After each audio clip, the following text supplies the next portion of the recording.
নিঃস্ব অবস্থায় কি দোয়া করতে পারেন একজন মানুষ, এই দোয়াটা শিখে নেন, ইনশাআল্লাহ আপনার জীবনের সমস্ত সংকট কেটে যাবে ইনশাআল্লাহ। আমি নিজেও ওই দোয়াটা বেশি বেশি করার চেষ্টা করি। দোয়াটা হচ্ছে, মুসা আলাইহিস সালাম একটা গাছের নিচে হেলান দিয়ে বসলেন, বসে দেখলেন দুইজন মেয়ে দাঁড়িয়ে আছে দূরে, পানি নিতে পারছে না, লোকজন পানি নিয়ে যাচ্ছে, ওরা দাঁড়িয়ে আছে বেচারি। মুসা আলাইহিস সালাম গিয়ে বললেন, কি সমস্যা আপনাদের?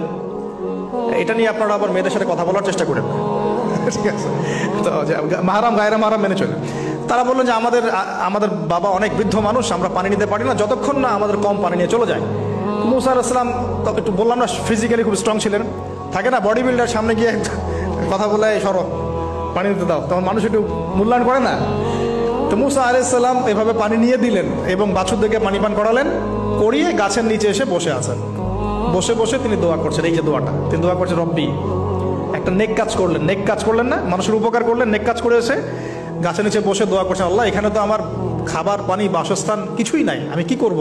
রব্বি ইন্নি লিমা আনজালতা ইলাইয়া মিন খায়রিন ফাকির, রব্বি ইন্নি লিমা আনজালতা ইলাইয়া মিন খায়রিন ফাকির। আবার বলেন, রব্বি ইন্নি লিমা আনজালতা ইলাইয়া মিন খায়রিন ফাকির। অর্থ হচ্ছে, হে আল্লাহ, তুমি তোমার পক্ষ থেকে আমার উপরে যে নেয়ামতগুলো দিবে, আমি এর জন্য ফকির হয়ে বসে আছি। আল্লাহ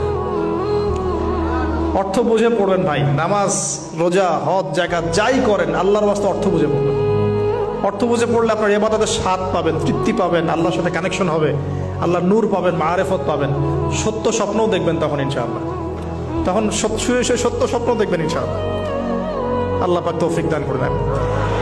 এবার আল্লাহ পাকের সাহায্য নেমে আসলো, ওই দুই মেয়ের মধ্যে একজন হেঁটে হেঁটে চলে আসে। এবার এই মেয়ের হাঁটা সম্পর্কেও কোরআন কথা বলেছে, সুবহানাল্লাহ। এই মেয়ে কিভাবে হেঁটে এসেছে, এই হাঁটার বর্ণনাও কোরআন দিয়েছে।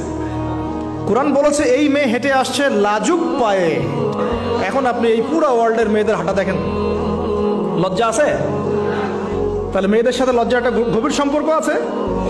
এই মেয়ের প্রশংসা আল্লাহ পাক কোরআনে করলেন, লাজুক পায়ে লাজুক ভঙ্গিতে অবনত নয়নে সে হেঁটে আসলো। এখন আপনি কেলে যান, গো টু খেল, আপনাদের টুইন টাওয়ারে যান, দেখেন সবার হাঁটা চলা দেখেন। হায়া লজ্জার কোনো বালাই আছে এখানে? আমি গত লেকচারে বলেছিলাম যে আদম আলাইহিস সালাম এবং হাওয়া আলাইহিস সালাম, ইবলিস তাদের সাথে প্রথম যে আচরণ করেছে ওই ফল খাওয়ানোর পরে, সেটা কি? তাদের গা থেকে পোশাক খুলে পড়ে গেছে, মানে নগ্ন করে দিয়েছে আমাদের পিতামাতাকে। মহাবিশ্ব নগ্ন করে দিয়েছে কে? ইবলিস। তো এখন এই পৃথিবীতে আমরা যারা নগ্নতার চর্চা করছি, তাদের কার এজেন্ট আমরা বুঝতে বাকি আছে? আমার কথা কি বুঝতে পারছেন কি না? এই কানেকশন মেলানোর চেষ্টা করেন, ডটসগুলো মেলানোর চেষ্টা করেন। সামনে যাই প্রিয় ভাই, এই মেয়ে এসে বলছে, আমার বাবা আপনাকে ডাকেন, আমার বাবা আপনাকে ডাকছেন। তিনি গেলেন, বাবা শুআয়ব আলাইহিস সালাম। তখন এক বোন ইনডাইরেক্টলি বাবাকে বোঝাচ্ছে যে বিয়ে শাদী দিলে ভালো হয়। এক বোন বলছে যে আপনি তো তাকে পুরস্কৃত করতে চাচ্ছেন, তাহলে এইরকম কওয়িউন আমিন একজন মানুষকে সবচেয়ে ভালোভাবে পুরস্কৃত করা যায় তার যথাযোগ্য প্রতিদান দেওয়ার মধ্য দিয়ে। তো মেয়ের ইশারা বাবা বুঝেছেন, তিনি নিজের এক মেয়ের সাথে মুসা আলাইহিস সালাম বিয়ে দিলেন, সুবহানাল্লাহ। তবে শর্ত দিলেন, দেন মোহর কি? মোহর তো নাই। মোহর কি এবার? মোহর হচ্ছে 8 বছর তোমাকে আমার ফার্মে কাজ করতে হবে। এটা আগেকার একটা স্টাইল ছিল, সুন্নাহ। এটা এখন নাই, যদিও আগে এরকম ছিল যে দেনমোহর দেওয়ার জন্য এই একটা পদ্ধতি ছিল। যেমন ইয়াকুব আলাইহিস সালামের ক্ষেত্রেও এরকম 7 বছরের কথা আসছে, তিনি 7 বছর তার শ্বশুরের ফার্মে কাজ করেছেন। এটা নতুন ছিল না ওই সময়, এটা কমন ছিল। এখন যেমন আমাদের দেশে কমন 10 লাখ টাকা মোহর হবে, 10,000 টাকা দিব, বাকিটা সব বাকি, তাই না? তো এরকম আর কি কমন কিছু বিষয় থাকে আর কি। আস্তাগফিরুল্লাহ, মাফ করো। বলবে বাসরাতে, বলবে আমাকে মাফ করে দাও। শুরুতেই নিজের গায়রথহীনতার পরিচয় দিল, আবার এদিকে শ্বশুরের কাছে মাশাআল্লাহ মোটা অঙ্কের ডোনেশন নিতে চাচ্ছে, যৌতুক। বিয়ে আমাদের ওখানে মাশাআল্লাহ মানে কেনা বেচা, মেয়ে বিক্রি করতেছে আর ছেলে কিনতেছে। এবার 8 বছর পূর্ণ করা হলো, তিনি আরো 2 বছর 10 বছর পূর্ণ করলেন।